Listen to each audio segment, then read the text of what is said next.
네, 제가 또 어저께 유치했는데 이거는 문체부뿐 아니라 겁니다. 제 겁니다. 모든 부처가 이거 내일이다 생각하고 좋은 인재들을 좀 많이 보내세요. 자, 오늘 국무회의에 앞서서도 역시 티타임이 열렸습니다. 소통 행보로 볼 수 있다 이런 평가가 나오고 있는데, 자, 김기춘 청와대 대통령 비서실장 짐을 꾸리고 있다 이런 얘기가 나오고 있고요. 마음 상한 수석 어떤 얘기인지 또 자세히 알아보겠습니다. 오늘 국무회의 전 티타임 분위기도 좋았네요. 예, 분위기도 화기애애해지고 있고요.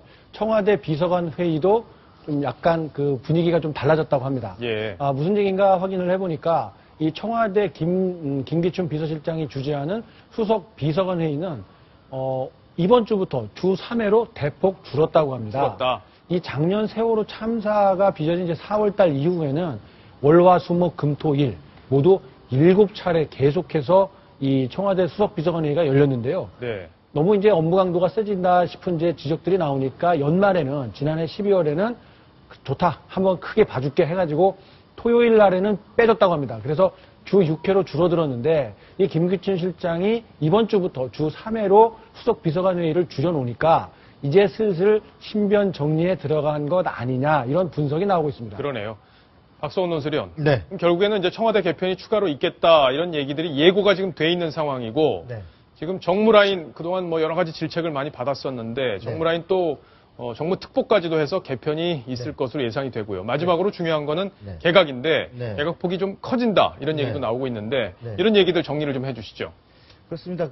당초 사실은 청와대와 개편에 대한 안이 이미 대통령에게 다 올라가 있다. 이렇게 지금 알려졌었는데 이제 어제 결행을 미룬 것은 어제 원내대표 경선 결과를 보고 좀 폭을 조정할 필요가 있어서인데 실제로 아까 아주 예상했던 것보다 훨씬 큰 폭으로 비박이 완전히 당을 투톱을 장악한 이런 상황에서 과연 이것을 어떻게 반영하고 소통 구조를 어떻게 확립해야 하는가를 생각하면서 지금의 일단은 당초 생각했던 특보단의 구성, 더 나아가서 또 장관들의 교체 범위, 그리고 더 나아가서 가장 결정적인 김기춘 실장을 교체할 경우 누구로 할 것인가의 성격, 이 부분에 대해서 마지막 고심을 하고 있는 것으로 보입니다. 그러나 아마도 2월 25일 취임 2주년이 전까지는 해야 되기 때문에 빠르면 이번 주말, 아마 늦으면 다음 주까지는 이루어지지 않을까 싶습니다. 그래요? 생각보다 빨라질 수 있는 거네요. 자, 이동윤 차장. 네. 어제 신임 원내대표 뽑힌 다음에 뭐 정무라인에서 꽃을 갖다 주려고 그랬는데 뭐가 잘 안 됐다고요? 예, 당연히 청와대에서도 축하의 인사를 했어야 되지 않겠습니까? 그래서 첫 번째로는 이 조윤선 정무수석이 이 유승민 신임 원내대표에게 축하드리기 위해서 한번 찾아가겠다 이런 메시지를 전달했는데 됐습니다. 올 필요 없습니다. 이런 거부의 의사를 밝혔다고 합니다. 그렇기 때문에 약간 소통에 문제가 있는 거 아니냐 이런 이야기도 있었고요. 또 하나는 신동철 정무비서관이 이 전화를 걸어서 방문을 해서 축하난을 전달을 했는데 공교롭게도 이 여야 주례회동이 잡혀있는 관계로 이 신임 원내대표가 자리에 없었거든요. 그래서 결국 만나지도 못하고 난만 내려놓고 돌아간 이후에 전화통화만 했다. 이런 이야기가 전해오고 있습니다. 박성훈 논설위원. 원래 정무라인하고 뭐 원내대표 후보자들하고 뭐 계속 교류가 있어야 되는 건 아닙니까? 그렇죠. 그런데 이제 후보자들은 조금 좀 미묘한 대목이 자칫 후보자들과의 접촉은 어느 쪽을 폈는다. 이런 어떤 불공정 경선 논란의 소지가 있기 때문에 후보자들은 어렵지만 그러나 뽑히면 바로 그 순간 당연히 가장 중요하게 접촉해야 될 파트너가 정무라인과 청와대 정무수석과 바로 원내대표 라인이기 때문에 이 부분에 대해서 초기부터 조금 이렇게 약간 빈틈이 생기는 것은 별로 좋은 조짐은 아닌 것 같습니다. 자, 여러 가지 걱정되는 일이 많습니다. 자, 시청자 질문이 들어왔습니다. 같이 한번 보고 이야기를 이어가겠습니다. 인적쇄신 논란을 보면 영화 달콤한 인생이 떠올라요.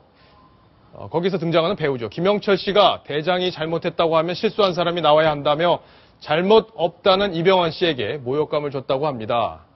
이렇게 얘기를 하죠. 대통령도 측근을 감싸 국민 자존심에 상처를 준 건 아닐까요? 이렇게 의견을 주셨는데요. 자, 의견도 역시 저희가 주제를 한 3시 반경에 오늘 보내드렸는데 그 직후에 이런 의견이 왔습니다. 그래서 저희가 이 장면을 직접 영상으로 한번 준비를 해봤습니다. 지금 생각해보면 그렇게 대단한 실수도 아니었습니다. 근데 그 친구 분위기가 이상한 거예요. 끝까지 자신의 잘못을 인정하지 않는 겁니다. 아닐 수도 있어요. 내 착오일 수도 있는 거죠. 근데 조직이란 게 뭡니까? 오야가 누군가에게 실수했다고 하면 실수한 일이 없어도 실수한 사람은 나와야 되는 거죠. 말해봐요. 저한테 왜 그랬어요? 넌 나에게 모욕감을 줬어. 자, 아주 유명한 대사죠. 넌 나에게 모욕감을 줬어. 바로 이 대사인데, 자, 박성훈 논설위원. 네. 지금 우리 시청자분이 보시기에는 오야가 잘못을 했다고 하면 누군가 잘못한 사람이 나와야 된다. 그러니까 결국에는 뭐 국민이 지금 우리 박근혜 정부에게 뭔가 서운하고 잘못한 게 있다고 하는데 잘못한 건 없다. 그러면서 인적 쇄신이 미흡하다. 바로 이 부분을 지적하려는 게 아닌가 싶습니다. 네. 그렇습니다. 우리가 지난번에 정윤회 문건 사건, 예. 작년 말을 달궜던 이 사건에 대해서도 대통령은 법적으로 정윤회나 또는 3인 비서관이 어떤 국정을 농단하고 이런 사실이 드러나고 또 위법행위 한 게 없지 않느냐라고 검찰 수사 결과를 들어서 설명을 누차례 했습니다만 국민 여론은 수사 결과를 믿기 어렵다라는 게 60% 가까웠습니다. 예. 그런데다가 지금의 또 증세, 자, 증세 없는 복지로 계속 어떻게 해보겠다라면서 자꾸 뭐 이상한 증세 아닌 증세 같기도 하고 아닌 것 같기도 한 이런 자꾸 내 주머니가 뭐가 줄어드는 예. 이런 데 대한 불만이 바로 지금 뭔가 증세가 실질적으로 이루어지고 있다라고 하는 거 역시 여론조사에 보면 60% 이상 나옵니다. 이렇게 국민은 아니라고 하는데 대통령은 자꾸 다른 말씀을 하시게 되면 이것이 반복되면 국민들은 대통령이 뭔가 우리 얘기를 안 듣는구나 하는 불신을 갖게 되고 뭔가 이 주권자인 국민이 대통령에게 뭔가를 좀 자꾸 속은 느낌을 갖게 되고 그러면 뭔가 이 모독당한 느낌을 갖게 되고 이것이 궁극적으로는 불만으로 이어지고 어떤 뭔가를 바꿔보자 이렇게 이어질 수 있기 때문에 지지를 하락으로 연결되는 그렇습니다. 이유가 되겠죠. 바로 어떤 액션을 그럼 국민은 내가 어떻게 해야 이걸 표현할 것인가를 찾게 됩니다. 네. 예, 그런 현상처럼 바로 아까 그 영화도 그런 어떤 측면에서 뭔가 모독감을 느꼈다라고 상대방이 저럴 때는 왜 저러는가 그리고 왜 저걸 어떻게 풀어줄 수 있는가를 고민해야 되는 그런 시점이 아닌가 싶습니다. 예. 시청자께서 아주 절묘한 비유를 해주신 게 아닌가 싶은데 과거 정부에서는 어땠습니까? 이렇게 대통령의 아주 핵심 측근이었는데 대통령이 그 사람을 신뢰하고 일을 해야 되는 그런 상황인데 자꾸 측근이 문제가 있다, 나가라, 실세다 이런 논란이 벌어졌을 경우 이번처럼 이렇게 좀 감싸거나 이런 경우들이 대부분이었습니까?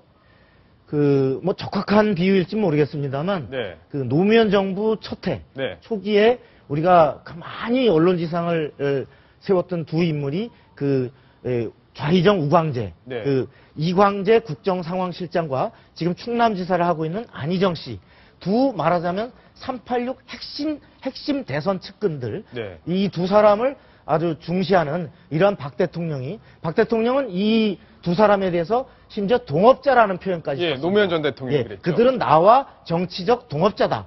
다시 말해서 그들이 추구하는 이상 그리고 그것을 내가 현실에서 구현해주는 나는 도구가 되겠다.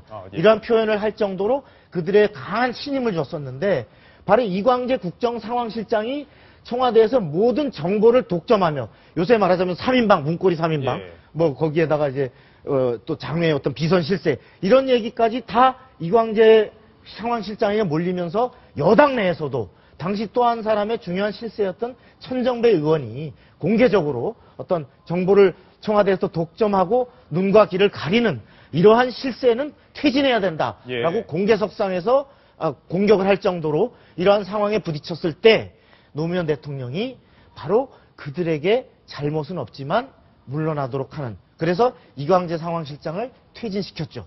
그리고 이광재 실장은 나중에 국회의원하고 도지사도 하고 사실은 승승장구했는데 개인의 문제가 아니라 노무현 대통령이 바로 그러한 결단을 통해서 위기를 벗어나서 과거에 관료 출신이라든지 경제인이라든지 다양하게 내각에 쓰고 청와대에 쓰면서 위기를 벗어날 수 있었어요. 자, 그렇군요. 자, 과거 노무현 정부에서도 읍참 광재의 사례가 있었다고 하는데 자, 이제 앞으로 청와대 개편이 있으면 아마도 김기춘 실장 떠나지 않을까 이렇게 예상이 되고 있습니다. 대통령이 좀 선제적으로 대응을 했으면 좋았겠다라는 아쉬움도 있지만 대통령의 고민도 한번 생각을 해볼 필요도 있겠습니다.